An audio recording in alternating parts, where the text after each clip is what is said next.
एक मौका भारत नहीं जाने देता और वो मौका है पाकिस्तान पे इल्ज़ाम लगाने का। कहीं पे भी कुछ हुआ, कहीं किसी की बकरी मर गई, कोई टाइम पे दूध देने नहीं आया, दूध वाला सुबह कुछ भी हुआ तो उन्होंने कहा जी पाकिस्तान की साजिश होगी इसके अंदर। साजिश से तंग आ गया पाकिस्तान। अब पाकिस्तान ने कहा है कि भाई आप ऐसा करें, let's settle it once for all. हमारी अमन की ख्वाहिश है, आप कमजोरी समझ रहे हैं तो आइए। अगर आपको तो कहीं नहीं है, पाकिस्तान ने कहा तू बाहर मिल, आजा एक दफा मुका ही लेते हैं, एक दफा बाहर मिलने की जरूरत नहीं है, न्यूट्रल वेन्यू पे कोई जंग नहीं हो रही। कुछ लोग कह रहे हैं ना सिक्योरिटी खदशात है, जंग दुबई में होगी, ऐसा कोई सूरत हाल नहीं है। मीम्स की बात कर रहा हूँ। भारत ने पहलगाम वाक़े को जवाब बनाया, आपको मालूम है, तारीखी सिंतास माहिदा मुअत्तल की आप सुन चुके हैं बहुत। I just don't want to repeat. इस वक्त जो सूरत हाल है, एक तो ये है कि पाकिस्तान को सिफारती सतह पर बड़ी कामयाबियाँ हासिल हो रही हैं। सिंतास माहिदे को लेकर दुनिया भी इस मौक़िफ़ को तस्लीम कर रही है, जो कि लोअर आइबेरियन कंट्रीज़ जितने भी उनका हक होता है उन दरियाओं पर जो कि ऊपर से आते हैं। Number one.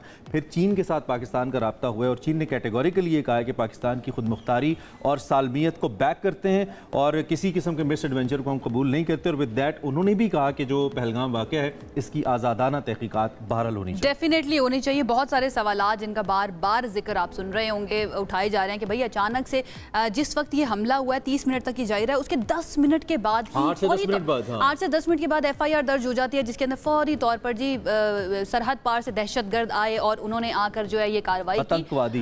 लगता है बहुत जबरदस्त तरीके से ऑर्केस्ट्रेट इसको किया गया है। खबरें याद हो गई हैं। हमें खबरें याद हैं। Nation wants to know, we want to know, we will tell you. Nation should know कि हुआ क्या है। सरहद से 400 किलोमीटर। हमारे साथ हुमा बकाई साहब मौजूद हैं, obviously expert, doesn't need any introduction, खुद एंकर भी नहीं है बल्कि। हुमा साहिबा से हम इसी हवाले से बात करते हैं कि वो हमारी रहनुमाई करें। डॉक्टर साहब, thank you very much for precious time कि आपने हमें ज्वाइन किया इस आम मौजू के लिए। सबसे पहले तो जितनी भी डेवलपमेंट्स हुई हैं और अब तक पाकिस्तान ने जिस तरीके से इस मामले को टैकल किया है, संभाला है, आप इसको कैसे देखती हैं? Is it a responsible approach और आगे किस जानिब जाता देख रही हैं?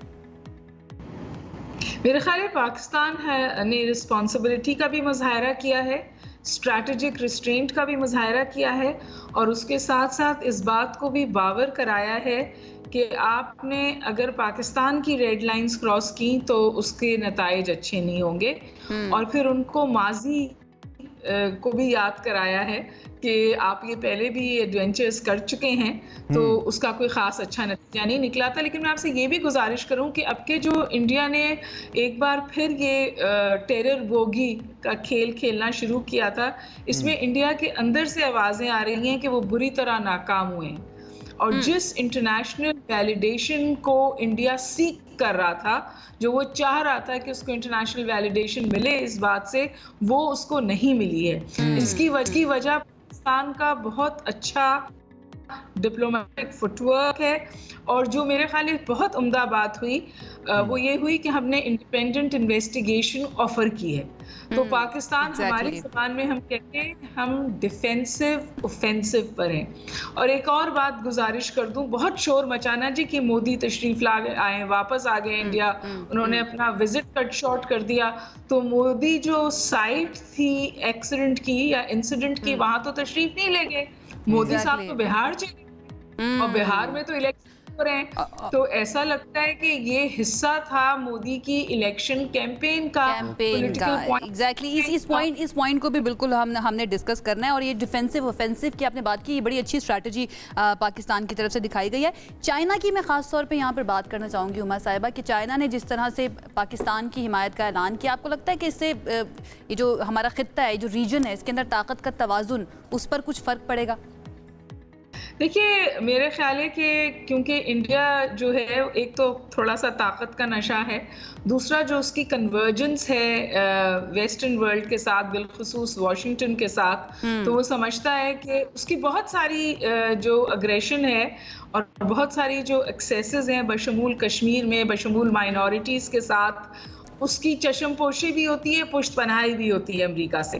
तो मोदी का ख्याल था कि अब के भी सूरत हाल कुछ इसी तौर ये है रहेगी।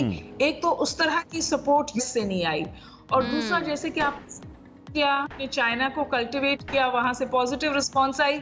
ये इंतहा से ज़्यादा पाकिस्तान के लिए मस्बत बात है दो वजूहात की बिना पे, क्योंकि इंडिया खुद लोअर रेपराइन स्टेट है चाइना का। दूसरी बात ये कि चाइना का नाइटमेयर है टू फ्रंट वॉरफेयर, यानी बैक वक्त पाकिस्तान और चाइना के साथ हॉस्टिलिटीज हो जाएं। पाकिस्तान तो वॉर रेजिलिएंट हो गया है, पाकिस्तान तो थ्री फ्रंट वॉर पे करता है और अपने आप को अपना दिफा करता है और अपनी सालमियत बरकरार रखता है। इंडिया जो फौजी हैं वो उनका ये खौफ है कि डबल फ्रंट वॉर हो जाएगी या ट्विन फ्रंट वॉर हो जाएगी और उनके सारे वॉर गेम्स इसके अराउंड होते हैं। ठीक है, ठीक है। अच्छा, India will back of, India एक दफा फिर ब्लिंक करेगा। कल डॉक्टर साहब न्यूयॉर्क टाइम्स में एक आर्टिकल छपा जिसमें मुख्तलिफ कुछ तकरीबन 100 के करीब सफ़ीरों के हवाले से ये इतलात आई कि उनको ब्रीफ किया गया है इंडिया के अंदर, और उन्होंने ये खदशा जाहिर किया कैसा लगता है कि जैसे इंडिया एक ग्राउंड बना रहा है अपने पड़ोसी मुल्क के खिलाफ किसी फौजी कार्रवाई के लिए। एक तो ये कि क्या ये वाकया महज जो पहलगाम का है ये काफ़ी है किसी बड़ी फौजी कार्रवाई के लिए? नंबर वन, आप डिफेंस को भी बहुत अच्छे से समझती हैं। इन केस नहीं तो किस हद तक इंडिया, वैसे तो आपने कहा कि अपना केस प्लीड नहीं कर पा रहा, लेकिन एतमाद में ले पाएगा उन बैरूनी ममालिक के सफरा को जिनके बारे में न्यूयॉर्क टाइम्स कम अज़ कम क्लेम करे कि India is actually making a ground to attack Pakistan?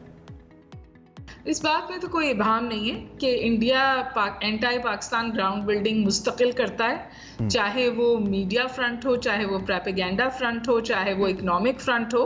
वो हर फ्रंट पे तवातुर के साथ पाकिस्तान को नुकसान पहुंचानी है, उनकी स्ट्रेटजी है, उस पर बिल्कुल साफ खुलकर काम करते हैं, बावजूद इसके कि इंडिया बहुत बड़ा मुल्क है और पाकिस्तान आज भी फंक्शनल रिलेशनशिप की बात करता है। लेकिन जो आप बात कही वो भी हमेशा से इंडिया का वतीरा है।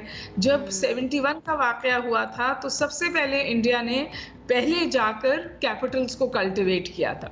अब के पाकिस्तान ने भी ये वतीरा अपनाया है, हमने भी एलाइज और डिफरेंट ग्लोबल कैपिटल्स को और ऑर्गेनाइजेशंस को कल्टिवेट किया है। अब दुनिया बहुत बदल गई है, तो झूठ को चलाना और आगे बढ़ाना और एलाइज के अंदर मैं पढ़ रही थी और कंप्लीट करने दीजिए।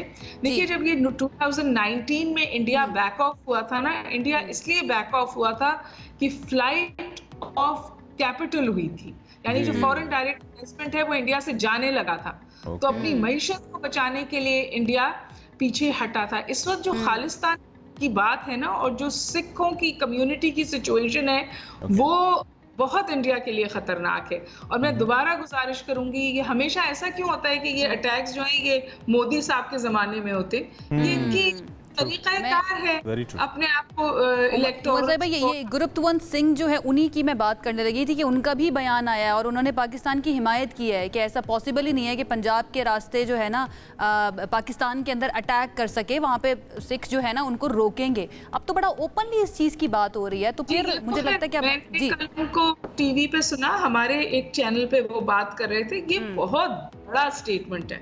ये स्टेटमेंट से तो वाकई इंडिया की टांगे कांपे अच्छा, अगर से आपको लोग कह रहे हैं कि हम आपको पाकिस्तान की तरफ बढ़ने नहीं देंगे, तो आपको होश के नाखून लेने चाहिए। और उसके अलावा जी हम तैयार हैं, हमारा ऐसा कोई मसला नहीं है। हम पहले भी इनका इस किस्म का अग्रेशन पहले भी दिखा सकते हैं। अच्छा, इंडिया की स्ट्रेटजी बहरहाल हमारे बॉर्डर्स के ऊपर रही है, चाहे हमारा ईस्टर्न बॉर्डर हो या वेस्टर्न बॉर्डर हो।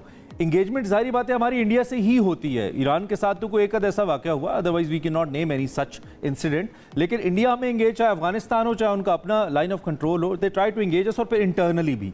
अब भी जो हमारा, कल भी आपको मालूम है तकरीबन 54 खवारिज पाकिस्तान की पाक फोर्सेस ने मारा, उनको हलाक किया और बहुत बड़ी कामयाबी हासिल की। लेकिन इसके साथ साथ जो स्टेटमेंट्स आई उसमें ये कहा गया कि this is somehow India, you know, this is how India wants कि इस ईस्टर्न बॉर्डर पे भी, वेस्टर्न बॉर्डर पे भी पाकिस्तान को इंगेज रखा जाए। तो इस हवाले से क्या इंडिया मिसअंडरस्टैंड करे हमारी फोर्सेस को? बिकॉज हम तो ये वॉर अगेंस्ट टेररिज्म 25-30 साल से इन पर्टिकुलर लड़ रहे हैं और अल्हम्दुलिल्लाह कामयाबी से लड़ रहे हैं। नहीं जी, इंडिया अंडर एस्टिमेट नहीं कर रहा। These are games India plays. 4 साल तक अभी लाइन ऑफ कंट्रोल पे खामोशी थी, अब उन्होंने फिर शरारत की है। मेरा ज़ाती ख्याल ये है कि सैनिटी शुड प्रिवेल, थोड़े एक्रोबैट्स होंगे, थोड़े आगा पीछा होगा, और ये हॉट वॉर की तरफ तो हम नहीं जाएंगे। लेकिन जो सोर्स ऑफ कंसर्न है हमारे लिए, जिस पे हमें बहुत एक्टिव डिप्लोमेटिक फुटवर्क करना चाहिए, वो है वाटर वॉरफेयर। अगर पानी के हवाले से इंडिया कोई ऐसा इकदाम उठाता है या उठाने जा रहा है, तो वहाँ हमें अपनी वाटर डिप्लोमेसी को भी बहुत ज़्यादा फाल करना है और बहुत अपनी आंखें खुली रखनी है। अच्छा, एक वेरी इंपॉर्टेंट क्वेश्चन है, I am sorry to interrupt you, लेकिन ये बहुत इंपॉर्टेंट क्वेश्चन है जो आपने खुद ही मुद्दा जिस जानिब उठाया है कि एक तो इस वक्त यू नो सूरत हाल गर्म है और पाकिस्तान दुनिया के सामने भी और अपना मौक़िफ़ भी रख रहा है कि हम पानी बंद नहीं, और हमें भी पता है कि पानी फ़ौरन से बंद नहीं हो सकता। तो क्या ऐसा है कि फुनाओ हम इस सूरत हाल को ऐसी जाने दें, इंडिया ने अटैक नहीं किया, ऐसे ही चलता रहे और मुस्तकबिल पे इसको टाल रखें कि अगर कुछ हुआ व्हाट इफ अगर मुस्तकबिल में ऐसा होता है, क्योंकि इंडिया को टाइम तो चाहिए, वो डैम्स बनाता है या पानी डाइवर्ट करता है, उसको वक्त चाहिए, मुस्तकबिल में कुछ होता है तो फिर हम इस पोजीशन में होंगे कि आज के वाक़े का तस्करा करके कुछ अपने आप को डिफेंड कर पाएं या क्रॉस अटैक कर पाएं? मेरा ख्याल है हमने कैटेगोरिकली ये स्टेटमेंट दिया है कि ट्रीटी को अबायंस में होल्ड करना या ट्रीटी के बरखिलाफ जाना या उसको यूनिलैटरली खत्म करना एक्ट ऑफ वॉर है। और मैंने आपसे कहा कि हम डिफेंसिव ऑफेंसिव पे हैं, हम जंग की शुरुआत नहीं करते, लेकिन अगर जंग थोपी जाए तो फिर जवाब देते हैं। और पानी तो मेरा ख्याल है बका का मसला है, जिंदगियों का मसला है। अब और एक और भी गुजारिश कर दूं, माजी में हमारी वाटर डिप्लोमेसी कमजोर रही है, इस बात का इदराक करने की जरूरत है। तो this is a word of caution for our policy makers. Water diplomacy, water warfare के हवाले से चाकू चौबंद रहना चाहिए। यानी बाकी डिप्लोमेसी के साथ साथ अब वक्त आ गया है कि वाटर डिप्लोमेसी जो है ना उसको भी बहुत ज़्यादा मजबूत किया जाए, ना सिर्फ अंदर बल्कि पूरी दुनिया के अंदर। बहुत शुक्रिया। हुमा बकाई साहिबा हमारे साथ मौजूद थी और वो कह रही हैं कि हमारी स्ट्रैटेजी बहुत जबरदस्त है, हम डिफेंसिव ऑफेंसिव पर हैं और पाकिस्तान ने कहा है कि भाई ओपनली आए, भाई इन्वेस्टिगेट करें, अगर जो भी चीज़ें सामने आती हैं तो उस चीज़ को ओन किया जाएगा। अब देखना यह है कि भारत इसको ओन करता है या नहीं। भारत से अब हमें ऑन करने, हम अब ऑन करवा लेंगे इंशाल्लाह।